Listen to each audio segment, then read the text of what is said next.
Me and my man just got done with a 16-hour road trip from South Florida to Pennsylvania, and it went horribly. Alright, so a little background. My boyfriend is a traveling electrician. He is in the IBEW, and we got a call that Pennsylvania had 20 calls out for 20 men. So we had to get here pretty quickly for him to get the job. It's a really high paying job. We did not want to miss out on it. So we had to get here pretty quickly. We had the RV packed up because we were actually officially moving out from our house that we were renting into the RV. So we had everything packed and everything. It was just more of where was our destination to go. So what were the problems? Well, one, we did not load the RV correctly, and that can turn very scary very fast, and we figured that out. So our RV, all of its storage is under the bed. So you lift the bed up and there's like a huge thing of storage. Well, we used that and we put all of our stuff that doesn't fit in cabinets and stuff in there, and it was pretty heavy. So we got onto 95 with our truck and RV, and I'm behind him, behind the RV, and all I see, I shit you not, and it was really scary, is the front end of my Ford. It's because he's pulling with my car, but I'm sorry. Front end of the Ford and the side of the fucking RV, and then it just went shoo, shoo, shoo. It was terrifying. I mean, literally terrifying. Luckily, the entrance onto 95 from our home area is right next to a rest stop area. Thank God. He was able to just pull off. He knew how to control it, knew not to hit the brakes. So I'm just glad that he knows how to like pull a trailer and stuff.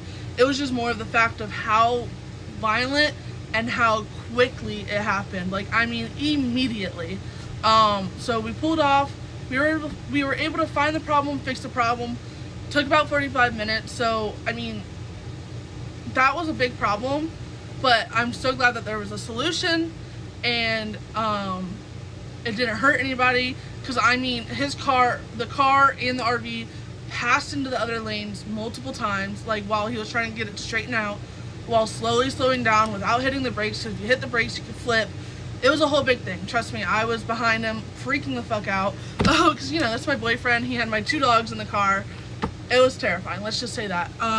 So really need to know what the weight of your RV is before you travel with it. It's like really, really important. You need to know how much is back weight, how much is front weight, and how much your car can handle, or how much the back end of your car weighs to offset it. Something around there. You would have to just look into it more. I wish I had my boyfriend here. He just started the new job to explain it, because he understood it better. He just didn't know that it was going to happen because of the way the RV was set up. Luckily, we found out. It was a quick fix. It was just really, really scary for about 5 minutes. The second thing is I found out from driving behind him that our black tank leaks. I don't think it leaks when it's just sitting there, but every time he took a sharp right turn, it would pour out water. Luckily, we cleaned it. We just had water in it for when we stopped for the night, so we could take a shower or whatever. But yeah, it was pouring out water every time he took a right turn. That's not good. That's gross. So I'm just really glad that we found that out. And so before we got to the RV park in Pennsylvania, we were able to fix it. So that was good. Wasn't that big of a deal like the first one, but it was just more of something that was like another thing, you know? I mean, after that first problem, it was just, I don't know, it kind of already started the road trip off in a very bad manner. So I think everything's really just set me off. Sorry. Number 3 would be to not rely on just using a rest stop to stop for the night, because in North Carolina, where we had our halfway point, because we traveled from Florida to North Carolina, was an 8-hour drive. It did not take 8 hours for us. We were on the road for about 13 and a half hours. So we started at 8, we ended at 8:30, I think, 8:30, 9:30 actually. and we thought we could stay at a rest stop. We couldn't. They all had 2-hour sitting times only.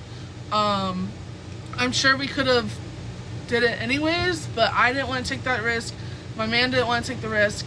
But the problem was it was 9:30 at night. We didn't have somewhere to stay, like booked. So my thing would be to know the laws of rest stops and where you can stop and stay for the night. And then also, if the place that you're thinking about stopping does have strict laws like that, to just find somewhere to book for the night so you know that you have somewhere to go, which we did not do. Luckily, like I said, it was, sorry, ADHD. It was such a bad road trip, I would say, but it was such a learning experience, and it was a good way, and I got good-hearted people to help us out. This lady answered her phone. She had a small mom and pop RV park. She had one spot available, no dump tank, which is fine because we were just staying the night, with electric and water, and she was able to take us. She said she doesn't usually take people after 8, but she let us. It was only $35 the night. We paid $50 because I was so grateful. I was exhausted. My man was exhausted. My dogs were exhausted. So just to have somewhere to stop for the night and have it booked would have made it a lot better. But luckily it fell into place. But this is what I learned, is to just don't even rely on rest stops, because some laws and stuff just may be different. Either rely on boondocking areas, which a lot of them still, I think, require you to at least reserve, even though if it's free or not. I still think you have to reserve to go there. I'm not sure. I haven't done that much research on it, but you know. Number 4 would be we calculated the gas intake so wrong with our car. So I have a Ford Expedition. It usually gets about 17 to 18 miles per gallon, I would say. I was guessing with pulling the camper, because it's in the pulling power, it's only using about 60% of its pulling power. I was expecting like 10, 11 miles per gallon while pulling. No, we got 6.5 miles per gallon. We were stopping every 130 miles to get gas. That was getting him right at below a quarter tank. We probably stopped about 8-9 times. It cost so much more than we were expecting on this road trip. We had to break out the credit card and we're finally debt free, but now not anymore. But once he's, get to a check from this job, we'll pay it off. But it was just more of like not expecting it, and just luckily having the means to continue on the road trip, because it was a very expensive road trip, with not calculating the gas correctly. And number 5, I wouldn't say is a road trip problem. It was just more of a destination problem. I booked somewhere for 3 days because, like I said, he had to bid on the call, make sure he got the call, and because of that, we didn't go to a month-to-month. And then finding one of those is very, very hard, I figured out.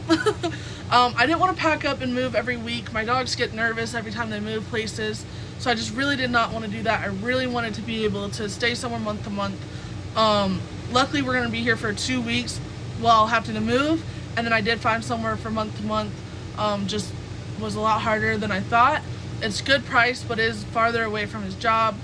Unfortunately, I would have loved to get him closer, but sometimes things just happen. This RV park doesn't even offer month-to-month. They're just being, helpful with us, and that's what I'm saying earlier about good-hearted people. Really worked out for us, but like these are all problems that you guys can face too. And so I'm just sharing my experience.